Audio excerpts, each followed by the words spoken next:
Hello, and welcome to the Emerging Voices in Clinical Trial Leadership. As a Women as One Chief Medical Officer, I am really excited to host this special broadcast featuring our 2025 CVCT Research Scholars. Again, I'm Dr. Melissa Wood, and I'm thrilled to host this conversation. Joining me today are Dr. Jesse Holtzman, who's here from UCSF, Dr. Yulia Iatan from the Royal Victoria Hospital and McGill University Health System, and Dr. Margaret Infeld from Tufts University Medical Center. Today, we'll hear directly from several of them about what they've learned at CVCT, how their perspectives on clinical trial innovation are evolving, and what future trials and equitable research looks like. Let's get started. So thank you all again for joining us. And I'm going to ask a question, and each of you can answer in order. We'll start with Dr. Infeld, Dr. Holtzman, and then Dr. Iatan for this first question. What session or concept at CVCT had the biggest impact on you and why? So Dr. Infeld, we'll start with you. There are so many sessions, but I think the session that I participated in as a panelist on device-based therapies and heart failure and how we study them had the biggest impact on me. They captured the real complexity of innovation in today's healthcare ecosystem with many different stakeholders, from obviously patients, trialists, the FDA, payers, and it resonated with me as my own research passion is finding ways to leverage devices to treat more than one condition, especially at the intersection of heart failure, EP, and hemodynamics. And something that really struck me was the kind of honest, multidisciplinary discussion about how difficult it has become to evaluate and implement devices in the current era with very excellent medical therapy. And incorporating patient-oriented endpoints as well as hard endpoints, and how to not just obtain FDA approval, but really get the trial or the device to patients. And so it was really an enriching discussion to be a part of, and thank you so much for having me. Well, I can certainly say that your presence at CVCT was very important. People noticed it because you have really delved into an area where few other women are really looking at this area and this intersection of intervention and arrhythmias and its impact actually on heart failure patients. So really exciting work. Dr. Holtzman, how about your perspectives on CVCT and really what left an indelible mark on you? Absolutely. Well, again, thank you so much for having us at CVCT. We felt so fortunate to be there, and I couldn't agree more with what Dr. Infeld said about some of the key takeaways. I think CVCT is a really unique conference in that it brings together the regulatory standpoint, the industry viewpoint, academia, not just in the US, but worldwide. And so I think that's really where some of the greatest sort of observations and sort of impact come for me. One panel I really enjoyed was the wearables and cardiovascular trial design session. I think it's really unique to get to think about sort of the whole lifespan of the clinical trial. So whether it be novel trial designs, focusing on fully remote designs that might promote more equitable enrollment, or if thinking about sort of how we think about consumer versus medical grade wearables, how do we even develop, appropriate digital biomarkers to use going forward? And then on the regulatory standpoint, how do these play into sort of how do we collect endpoints for clinical trials using all this new technology that we have? So I think it's really just sort of stretches your imagination in terms of how thoughtful you can be at each stage of clinical trial design. And it really inspires us to incorporate that really thoughtful approach of trial design as we move forward in our careers. So again, we're so grateful to be there. And I feel like I just learn so much every time I go. Well, it sounds like not only did you learn a lot and really it gave you new insights into your own research, but I know you contributed a lot to the discussions you participated in. And Dr. Iatan, can you share your perspectives on perhaps one session or concept that really left you with a very strong message? Thank you. First of all, thank you for having me and for this wonderful award. So I would say there were a few sessions that stood out to me.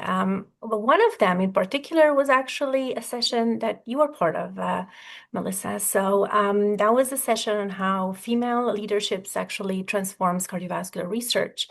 And what I really appreciated about the session was really the evidence-based framing, the diverse teams, and particularly teams led by women, that they tend to generate broader and more patient-centered and more generalizable findings, and also supporting women in grant leaderships, in publications as well, which is something that you had mentioned.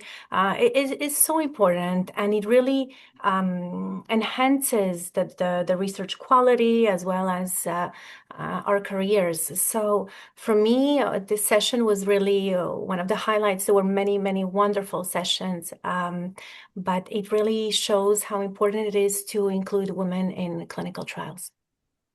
Thank you so much for sharing your insights.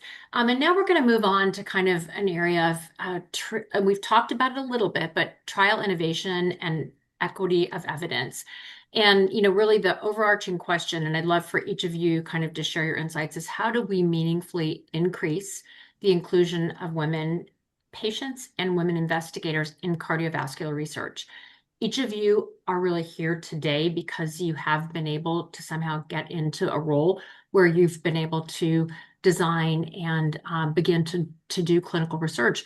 But we know there are so many talented women out there who are still, they have great ideas, but they're kind of finding roadblocks. And so I would love if you could share some nuggets of wisdom so that other women can really benefit from this conversation. And sort of, we don't kind of go always in the same order. Dr. Holtzman, why don't we start with you and then we'll go to Dr. Infeld and then Dr. Iaton.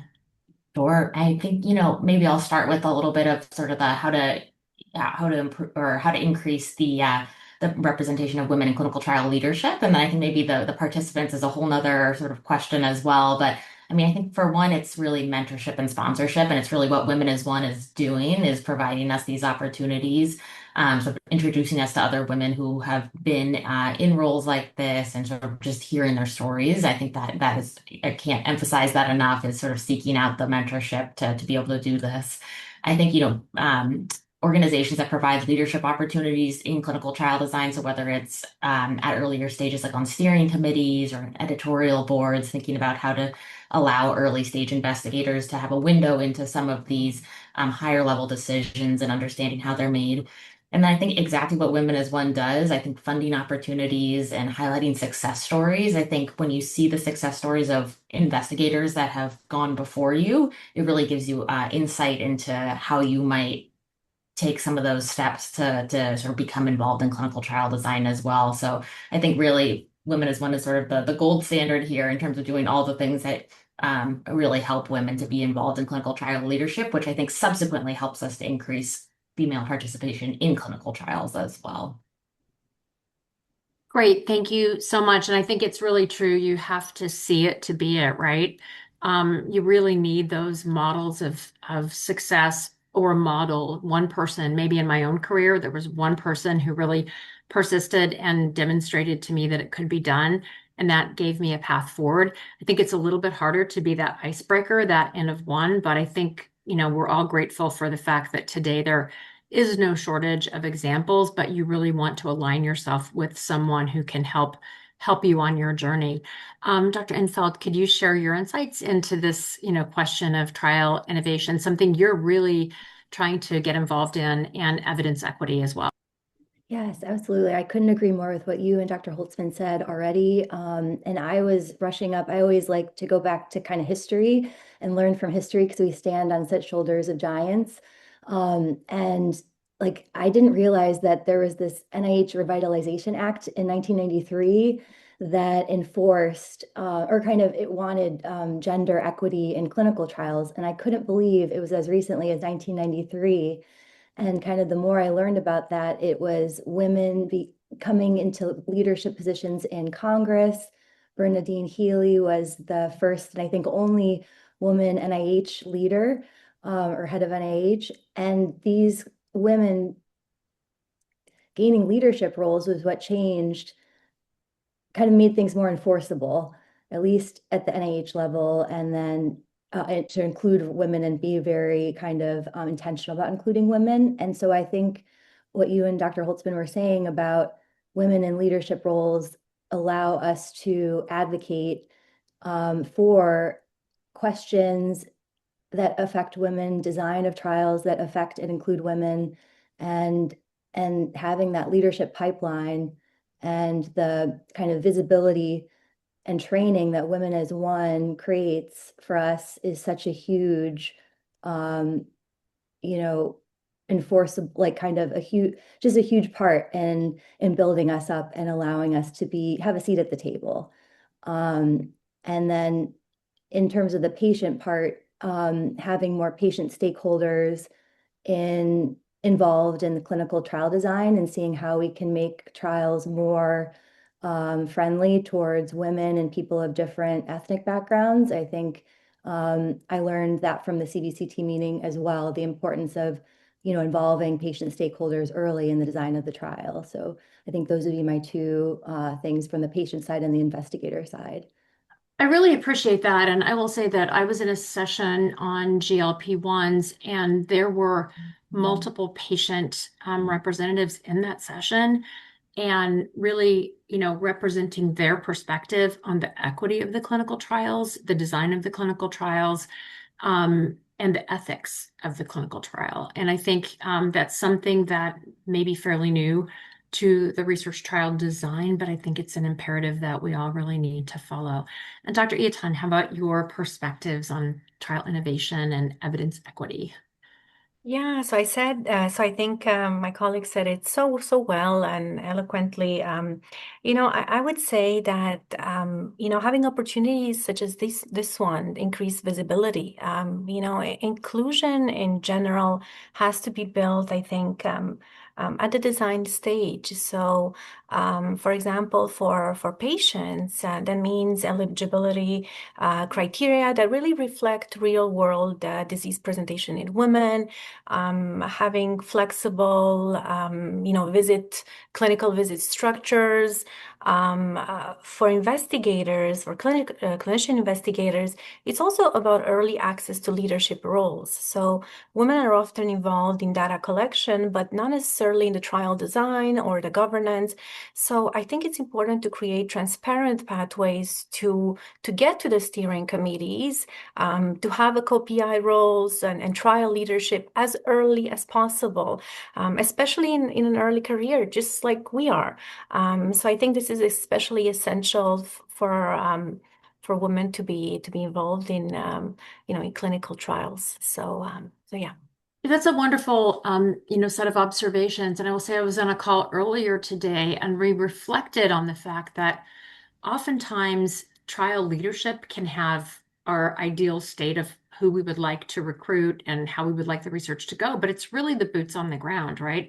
It's our research teams, it's our clinical research associates that are recruiting patients and communicating with patients that have ultimately the greatest power in changing how patients come into trials and whether they stay in clinical trials. And so, a light bulb kind of went off in my head this morning, thinking about maybe we need to bring more of them into some of these conversations so that they can really understand the importance, because I think they're so good at following the directions we give them. But if we don't really include their voice in the conversation, then sometimes that's a real missed opportunity. This next set of questions is really about future directions, and you've given us some great ideas and thoughts about how to advance equity in clinical trials.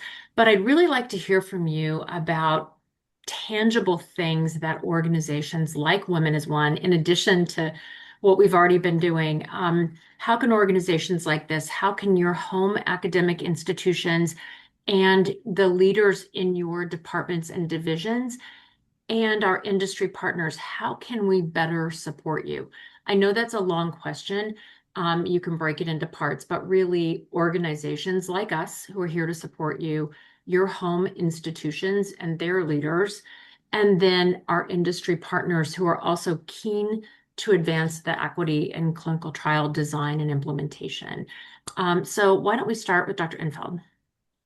Sure. So I think one tangible example would be embedding early career investigators and trainees into trial leadership structure. I think something Dr. Holtzman already mentioned, like for instance, having trainee or early career representatives on steering committees, similar to how national societies and journals will include fellows on editorial boards or educational programming committees for major societal meetings.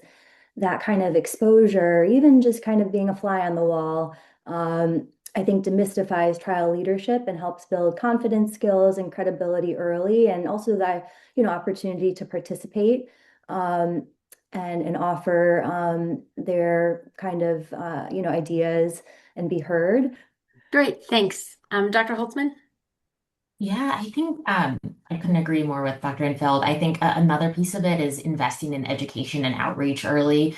I think having the appropriate sort of investigator training, and Dr. Wood, you're referencing this as well, sort of across the spectrum of clinical trials, from the sort of boots on the ground, site PIs up through the rest of the clinical trial infrastructure. But I'm fortunate enough to be working my way through a master's in epidemiology and biostatistics right now. And I think having those tangible training opportunities where you get the tools to really feel confident in the decisions you're making, or at least know where the pitfalls are, so you know who to talk to when there's questions about the trial design. And so I think having access to those education opportunities has been really useful to me, and I think would be a great step as well for other early investigators like myself.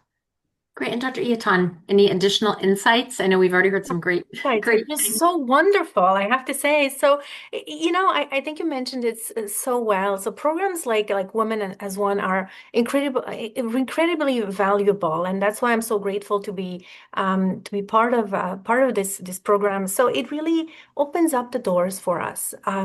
It introduces us or introduces women investigator to different trial leadership networks that before the CVCT meeting we were not really aware of. It recommends them for steering committees as well. So I think what's important for the future, and it's, for example, from academic institutions and industry partners, I think we also need a bit more protected time and also formal recognition for trial leaderships, especially in the early and mid-career stages.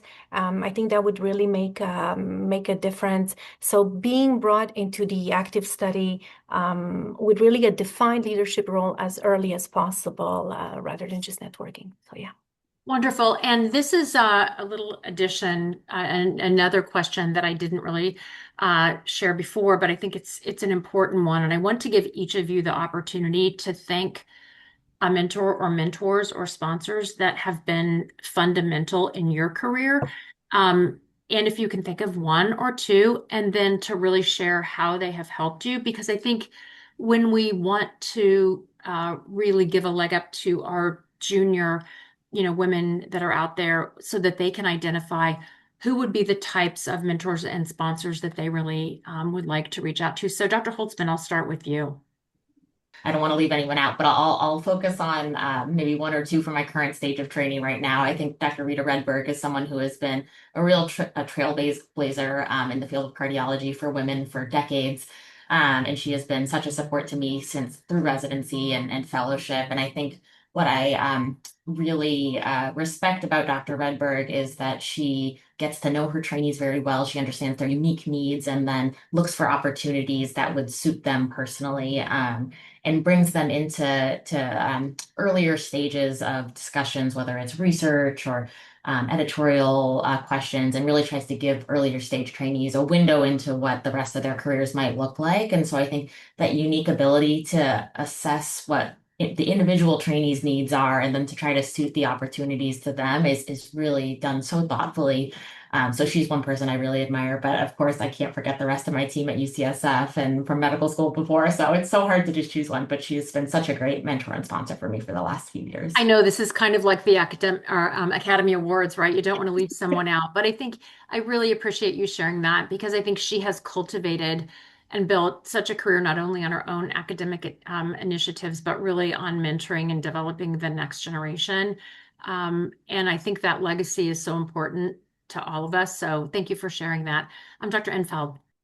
Yeah, so I had been doing research since high school and always knew I really wanted to incorporate that creative kind of thinking into my career. And it wasn't, and I had some wonderful mentors throughout all of that time. And then in fellowship, I was lucky enough to work with some really kind of innovative thinkers at University of Vermont, where I did some cardiology and EP training, and and I had some wonderful mentors at Duke where I did residency training and had kind of learned from some more like fellows, a woman fellow who was running her own clinical trial during fellowship. And So that kind of showed me that it could be done. And then in Vermont, it was just a really kind of wonderful environment of interdisciplinary collaboration and creative thinking and questioning the status quo. And these mentors, allowed me to be the first author on papers. They allowed me to have integral parts of the study design. And they really listened to me when I would bring up things that we could iterate into the design or as the study went on. And so I would love to pay that forward because I'm so grateful for that guidance. And then at Tufts, people like Jim Udelson and Marv Konstam are so supportive of women investigators. And so I'm incredibly grateful to them for their sponsorship. And yeah, so it really kind of takes like a mosaic kind of mentorship sponsorship role. And I think that Women as One has made it very intentional in fostering that for women because sometimes it's a little harder to navigate. So Wonderful, thank you. And Dr. Yatan, I'm sure you want to share some of your mentorship guideposts as well. Yes, thank you so much. I've had some very wonderful mentors during my residency, and I would say that one of them at McGill would be, her name is Stella Daskalopoulou. She works in women vascular research. She's a clinician scientist, and she really helped me define my niche very early on. She pushed me to clearly articulate what I want to bring, and not to be afraid, how to protect research time, how to get involved into women's clinical trials at McGill in Canada as well. She also validated I would say my clinician scientist identity in a way. She reinforced that it's okay, to bridge clinical and research and also go towards clinical trials. And just giving from your time and from yourself to others and helping others, it's really important. So she was there, encouraged leadership and not only productivity. So I really I'm grateful for her. Wonderful. And as we close, are there any last thoughts each of you could share with young women who are really interested in or considering a career in clinical research? Why don't we start with Dr. Infeld? Just a one-liner is fine. Oh, sure. Yeah. So you don't have a niche perspective. It's really important to, include diverse investigators in research. It's really important for patient care. So, and it's fun. Great. And Dr. Holtzman?